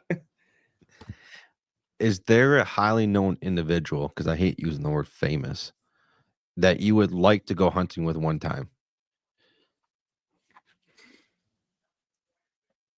There's a few. That's anybody. That doesn't have to be just generally in the hunting world. For anybody, there's a few people, but I definitely would like to go with Steve Ranella. And I think honestly, I'd more rather do a waterfowl hunt with him, so I can actually pick his brain about all the shit that he knows. Because that man is and it doesn't even have to be a hunting. It seems like he knows everything. He's a dictionary. Yeah. I think that would be pretty cool. And then eating something that he is cooked, or just learning the cow fat, doing that. I would do it. I just don't know what to exactly. I want to see it done and him show me how to use certain stuff and everything like that, so then I can use it. Because that's kind of how I learn. I usually learn like in person of just doing it, and then stuff like that. Or oh my God, Cameron Hayes. I would love to do like a grizzly hunt or something like that with Cameron Hayes. I think that would be absolutely insane. The guy is mental. Yeah, he to say the least. Yeah, he is on a whole nother planet. That's something like I would have to train for like a whole year just to like try to keep up with him. So like I think that would challenge me a lot. Those are like two of the guys, especially in the hunting world. And then like I don't know. I don't idolize too many people at all, like outside of like hockey and hunting. So maybe like a Scott Stevens or something, like, because he's a big hunter or something like that. Or that'd be pretty cool with the hockey background and everything like that. But yeah, those two, the first two, definitely on the list. If you could bring one loved one that passed away to go on a hunt with or to share a campfire with one time, who would that be? No doubt about that. Would be my grandfather. So he was like my father figure basically for me. We traveled everywhere together for hockey. I mean, everywhere. He taught me so much. I mean, we would be outside cutting the grass, and he taught me how to do all with the cement and everything as a kid growing up. And that's the one thing I didn't get to do with him was hunt. Like I knew like they all hunted back in the day and everything like that. And that's like the one I've done fishing with them, camping with, everything else but hunting. And unfortunately, that's the one thing I'm never going to be able to get to do with him. But that would be, he would be on right there. No ifs, then, or buts. That'd be pretty dope. Shot my first guns with him and everything. Like he taught me like everything. Wow. How do you think we can get more people involved in hunting? There's a couple things. I think one, and this is with everything in the world, but everything's becoming too expensive. And people are not made out of money, or people, you're kind of making it a thing where only rich people can do it. It's like golf. It's like hockey. It's all these sports where you need a lot of money at this point to do that. You can't even now, if you don't have a place to butchering, go and get your deer butchered is getting expensive now. Then you're adding taxidermy stuff. And I know that you don't need to have all that, but listen, I love this stuff. This is part of it. Like, this is one of my favorite things right here is my bear fur. It cost me $500 and something. And it's just, yeah. So I think we have to figure out a way to make things a little more reasonable for the people that can't afford it or can't commit to spending this, and that when they have to feed their family, or they have, they're not going to want to call out of work to go waste money, basically. And, the wife or husband or whatever, that's just going to cause problems. And then another thing is, I think we've gotten better at it, but it's still, being someone who I'm half black, mixed. My mom's white, dad's black. It's getting as many people involved. And that's something that we're big on our show is, reminding everyone, this isn't just a white thing. This is a black, Spanish, age. It could be anything, girl, boy. It doesn't matter what your background is. And I think people, especially, long ago, they got stuck on it. And I think we've gotten in a really, really good place. And I think especially with women, we need women in the outdoors. I'm sorry, but anyone who disagrees with that, I mean, look at everything that has flourished with women in it. And you know what, there are certain sports where you got female coaches and everything. And you're getting now more females involved that are now like, oh, wow, I can do this. This is something that I can do now.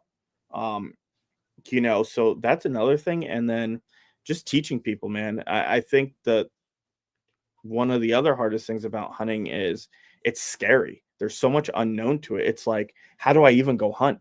What are the rules to this? How do I even go get my license? It's hard to just go buy a gun. It's hard to just buy a bow, especially bows. I mean, bows are set to each one of us in a unique way. where can I go hunt? Not all places have the best public access or public land and things like that. It's if you don't have somebody looking out for you or someone who taught you, so basically you didn't grow up into it, it's very hard sport to just get into.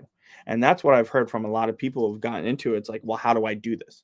What do I go do? And it's a million goddamn questions, which it's okay because this is what we do. This is a big part of why do this is we're trying to grow the outdoors. We're trying to tell the stories, give everyone the best help that they can give, and yet again, that's gotten better with social media and everything like that. But man, I mean, those three things right there, I mean, those are three big things in my opinion. Oh, I agree. I think it's something I'd like, which I know Brett would be on board with, and so would Johnny and Squatch. But in our area, I think if we were to start doing a workshop, and it was we would post it, we would get it, spread it out there, and workshop is just for people that want to get into hunting and don't know how. Yeah. Because it like me and Brett have talked quite a bit about how hunting's gotten commercialized and super expensive. And if you don't have a $2,000 bow, you ain't killing shit, and there's a lot of bow manufacturers where you can buy just a regular bow for under $500. You don't have to spend $1,000 even and fully set up to go kill a deer. Yeah, I agree. Listen, my bow, and this is what I tell people when people ask me about my bow, I'm like, listen, I shoot Hoyt. I shoot the RX5 at the time. It was the top. I go, that thing cost me almost $3,000. But I'm such a freak and diehard hunter where this is my trade. This is what I do. Like I hunt religiously. So yes, I'm going to go spend the money on it. Right. Yeah. But you don't have to. I don't recommend that for new people. Nope. I got my fiance like a $300, maybe $400 bow. Right. You don't need all the best stuff. You don't need, listen, I wear Sitka. And guess what? The reason why I wear Sitka in the winter is because to me, that's the warmest damn gear. And it's going to keep my butt in the woods. but you don't have to do that. Yeah. You see all these people doing all these things. And it's like, you don't have to do that. This is the very few people, and sorry, at the end of the day, and there are a couple great people I've met that are really big, but we're not the same. You're probably at a ranch or something like that, or hunting private and something, and that's great that you get the ability to. I'm a public land guy. I love public land. Me too. And I want to be able to hunt public land. Yes, I would like to have my own private property, but I also like to be able to hunt public land. And that's something I always want to be able to do, but there's a difference. That's why I like the hunting public so much. Look at what they use. You look at their gear. They look just at their use cars. The mid-grade bear bows. Like there's nothing special about the hunting public. And I love those guys. I think they're great for our sport. I think they're great for growing the outdoors. But if you really look at it, they're not driving fancy cars. Like half the time their vehicles are breaking. I was going to say they're broke down half the time, or they're out of gas, or and they're going to all these states. They're shooting $500 to $800 bows tops. Yeah. And they're just regular dudes that ain't got a lot of money, but I think they are a good thing for the hunting community, because now people are seeing that, okay, I don't have to have all this. And these guys are shooting nice bucks. They're just out in the woods, just regular guys. And I've actually taken some of my hunting style and I've copied it to their, I don't want to say copy, but I've used their method and made it work in my own way, where I love it. Like I love having the saddle, but sometimes, it's a lot of hanging hunts. It's a lot of boots on the ground. If I bump a buck with my bow, I may try to kill that deer on the ground. I'm still big. I love getting in the tree. So I hunt mostly out the tree and everything like that. But I get down now and I try to make things seem as realistic. So I get those antlers together and I make it seem as real as I can. There is sometimes, yeah, you know what, I might get busted, but they've gotten me to the point where I need to go out and do it. And if I make a mistake, I make a mistake. But if you're making a risky move, it may pay off. And that's how I killed my buck this year. I made a really, really risky move, and it paid off. So that's also another thing that I try to talk about on our podcast a lot is don't be afraid to fail. You know, that's back what we were talking about earlier. Like, you know, to be good, you gotta be able to fail. You know, you're going to make mistakes as a hunter. We all are. That's normal. You could be the best damn hunter in the world and you're gonna make mistakes. But you know what? Go out and try. Yeah. Go get on the ground and rattle and, you know, hit the leaves together and make a commotion, because guess what? That's what deer really do in real life. And they're making very curious. Yeah. Very curious and very curious animals. Yep. You know, I've had deer where they actually get closer to you sometimes in bow range, trying to figure out what the hell you are. Yep. You know, I do believe they're very intelligent and they are great at surviving because they're animals and that's what animals do. But their curiosity gets them killed. Yeah. Mm-hmm. Mike, last question here. Yeah. What do you think we as fellow hunters could or should do to improve the hunting community?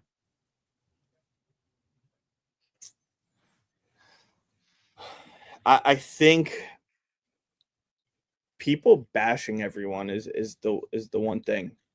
You know, at the end of the day, what you said, you know, hunting has got commercialized. All you see is big bucks. Yep. That's all you see. And listen, I get it. Everyone's at different stages and everything like that. But I like seeing guys like, if you're new to hunting and you shoot a spike, listen, I have I will congratulate you. I tell people this. Listen, if someone is giving you shit, let us know. We will back you up fully. I will post. I don't care what it is. I will post that proudly on our page. You know what I mean? I will have people. You don't have to be anyone big. I have big people on the podcast, and then I have your regular Joe Schmoes who might not even have an Instagram. Our newest team guy doesn't even have an Instagram page. He's not into all that. He said he might try to, but he's not into, like, I don't care your background. I don't care, you know, everyone needs to support everyone. You know, this was not a big bear at all. But I'm so proud of this freaking bear, right? And the response I got was great. I want that to be for everyone. You know, if somebody shoots a small spike, and you know what, especially if they're new, I told my fiance, whatever you see when you're out there, freaking send it. Yep. I go, we're not holding out for anything. I go, it could be a button buck. I go, I want you to kill it. You're brand new to hunting. Yeah. Go out there and have fun. Send arrows. And be proud. Be proud. You're in your killing phase. It's called a killing phase. Everyone goes through a killing phase. I tell people, when I have kids, I don't want my kid to kill a giant freaking deer as his first year. I really don't. Same here. I want my kid to just kill something. It could be the smallest deer in the world. And I'd rather honestly that, because now you know how hard hunting is. If you just start off with all that success, the minute hunting gets hard, what's to say you're not going to quit? Mm-hmm. You know, I'd rather work hard, and I worked hard in the beginning, and I was very unsuccessful. But now, last year, terrible season. I didn't quit. I had my worst season ever last year. But I was like, oh, I've been there before. It's been like 10, 15 years since I've had a season like this. But you know what? This is a part of the game. Yep. I didn't come into hunting shooting a giant 160. You know, it's hard. Hunting's supposed to be hard. You know, shooting a spike, that's what you're supposed to. You're supposed to shoot a spike or a button buck as your first deer. You know, that's the reality of it. That was my kid's. This used to be a velvet buck, but that was his first buck youth hunt. And then the next year he upgraded. So he just said every year he's going to upgrade. So then he goes to 3-point. Yep. But nice. I wouldn't let him shoot nothing bigger, because you got to start somewhere. Like I told him, he says, why wouldn't you go after all these big ones? I says, if you shot a Boone and Crockett, your first buck, you'll probably never shoot another buck because you'll be mentally fucked. Yep. You will mind fuck yourself. There'll be nice bucks, a basket 8 that you normally would have shot, but you shot that big ass buck, you're mentally checked out. I'm not shooting that little buck. And part of it's social media too, you know. Yeah. Oh, you shot that little buck? I had a buck this year, and it was getting towards the end of the fall bow, and I hadn't killed anything yet, and I was itching. I was like, I need to kill something. Like I was like, I need to kill. And there was this one buck, no rack on this one side, and like I called him the unicorn. I don't know if he had just an antler one or it split off, but I've been looking for a unicorn buck forever, and that's a goal of mine, is to shoot a buck with a unicorn. I just want that one, and I think that's a different and that's what I tell people, that's a different accomplishment on its own. How many people could say that they've killed a unicorn buck that just has one antler? Like it's not like I've seen 3 this year. Well, I might need to come up to you because I've only seen one. And actually, by where me and Johnny were at, I got them all on trail cam. Yeah. Yep. But I had one a couple years ago where it was like a 3.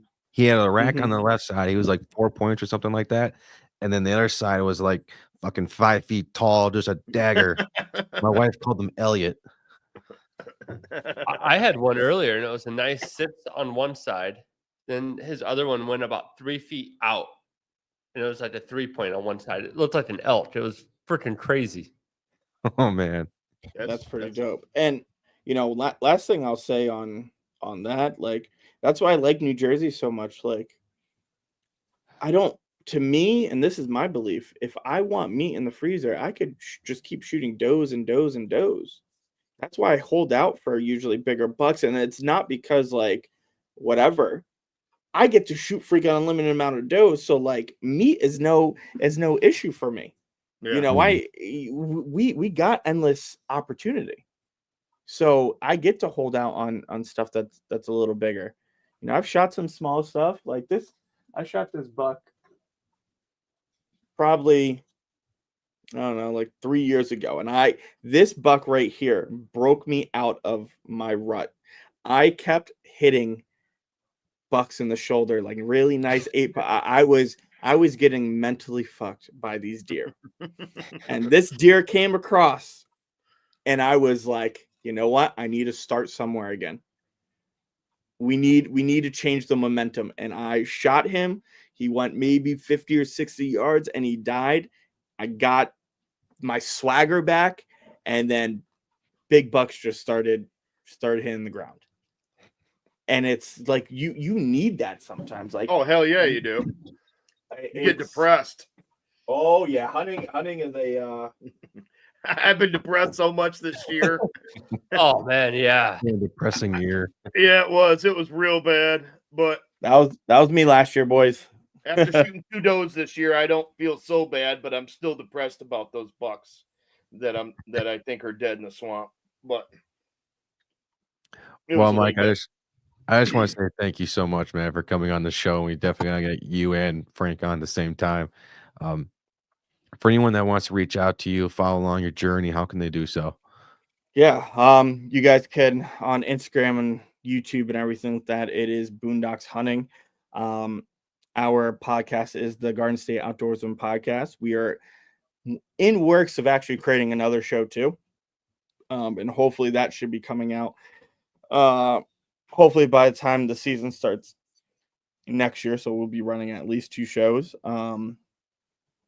But yeah, we host events. We go to events and everything like that. Feel free, if anyone has any questions, anything like that.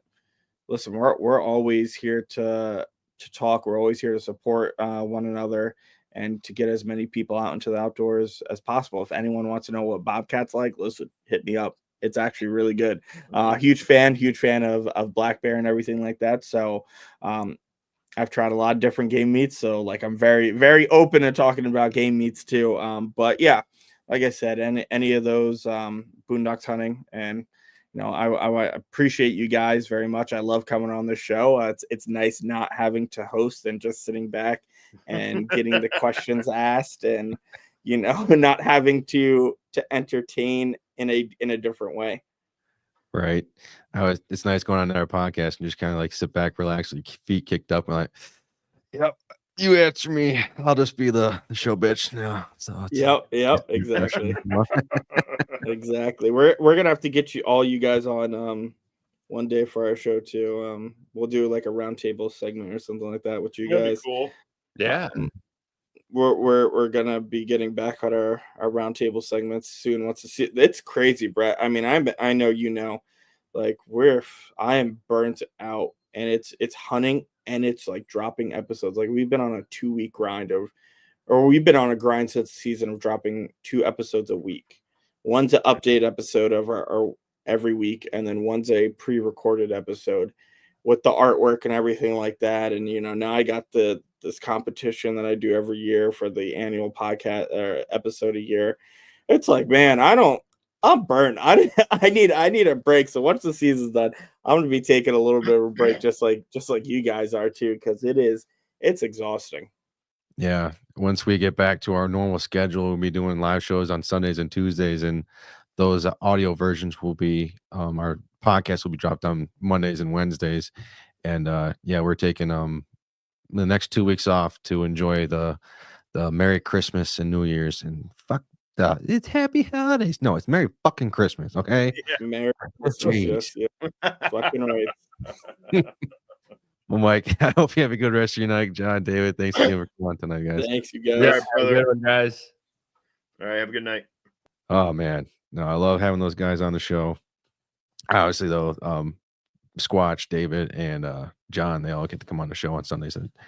But on Tuesdays, we're gonna be coming back with that next year. It seems weird, and so in 3 weeks, basically.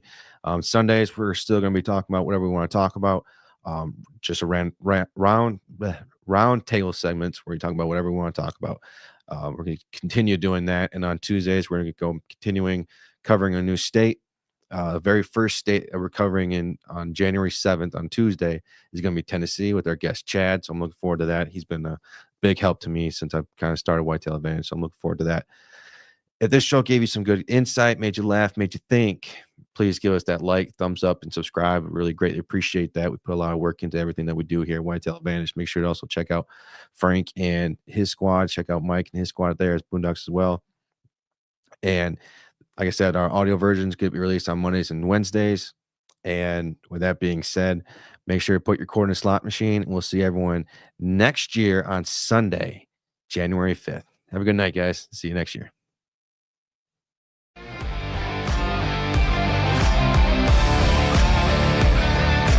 Thank you for tuning in to another episode of the Whitetail Advantage Podcast. We hope you enjoyed the show, and we will see you next time.